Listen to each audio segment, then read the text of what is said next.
당시 자성대비가 말하길 제한대군은 너무 어리고 월산대군은 병약하여 자열산군이 보위에 적합하다 하였어. 하지만 실상은 세조 즉위의 1등 공신이자 당시 최고의 권력자 한명회가 자신의 막내딸의 남편이자 자신의 사위인 자열산군을 왕위에 올리라고 압박했던 거야.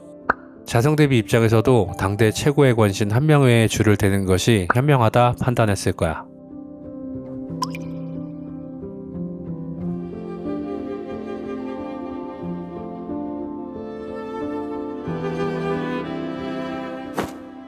이렇게 왕위에 오르게 된 자열산군은 1470년 13세에 즉위하여 조선 9대 성종이 되었어. 성종이 성년이 될 때까지 자성대비가 수렴청정하는데 즉위한 지 약 1년여 후부터 세조 때 없어진 경연을 다시 열어 아침, 점심, 저녁으로 군주 수업을 시작하게 되지. 1년간은 하루 3번씩 하던 경연을 대간의 조언을 받아들여 15세 때부터 5년간 아침, 점심, 저녁, 야대까지 하루 4번의 경연을 5년간 빠지지 않고 계속했어. 이 시기에 성종의 아버지 의경세자도 사후 추존되어 덕종으로 불리우게 되지.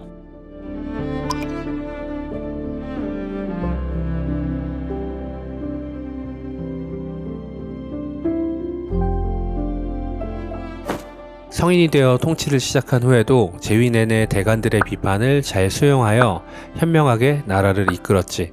그리고 세조 때 없어진 집현전의 기능, 학술 업무와 경연, 국왕자문 같은 기능을 홍문관에 통합하여 수행하게 하였어. 성종이 성인이 되기 이전 자성대비 수렴청정 기간 동안 원상제를 함께 운영하여 세조의 공신 출신인 고령의 고관들이 국가정사에 깊이 관여하고 있었어. 이후 성종이 성인이 되어 직접 통치를 시작했을 때에도 훈구 세력은 여전히 막강한 권력을 가지고 있었지.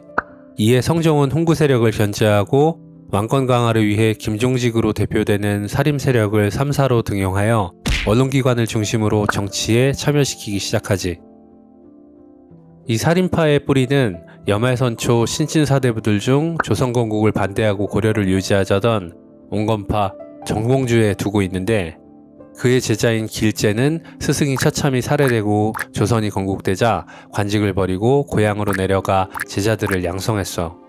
이 길제의 제자 중 한 명이 김숙자인데 그의 아들이 바로 김종직이야. 성종은 김종직을 중용하여 총애하는데 이에 김종직을 필두로 사림 세력이 성장하기 시작해. 이때 대두된 사림 세력은 성종대 이후로도 조선 역사의 주축으로 활약하게 되지.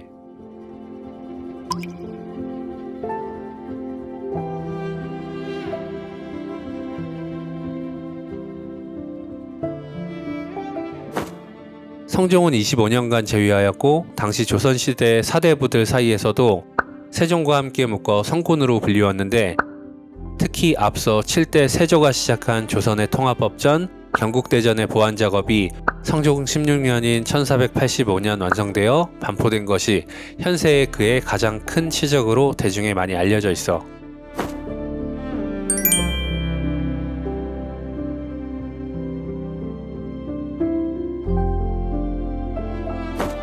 경국대전은 조선 6조의 체제에 맞추어 이전, 호전, 예전, 병전, 형전, 공전 6권으로 편찬되었는데 조선시대 내내 정치, 경제, 사회, 문화의 근간이 되게 되지.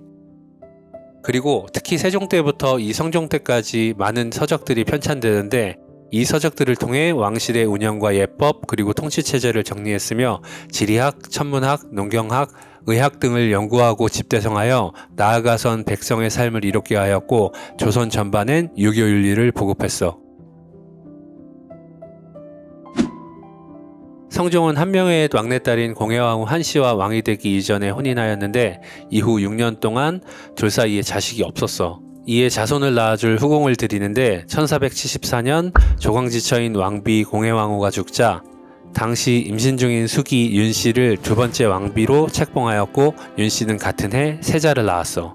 이 윤씨는 고려편에 나왔던 윤관의 직계자손으로 왕비 책봉 전후로는 성종과 매우 사이좋은 부부지간이었어. 그런데 왕비 책봉 1년여 후인 1477년 어느 날 성종이 왕비 윤씨의 방에 갔다 기겁할 만한 일이 벌어지는데, 바로 왕비 윤씨의 방에 타인을 저주하는 방법을 적은 방향서와 독약인 비상이 있었던 거야. 성종은 이를 보고 기겁하며 당장 윤씨를 폐위시키려 했으나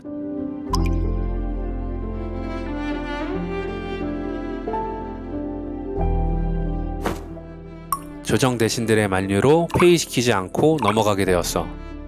허나 이후 관계가 더욱 악화되었고 윤씨의 부도덕한 행실이 계속되자 마침내 1479년 윤씨를 폐위하게 되지.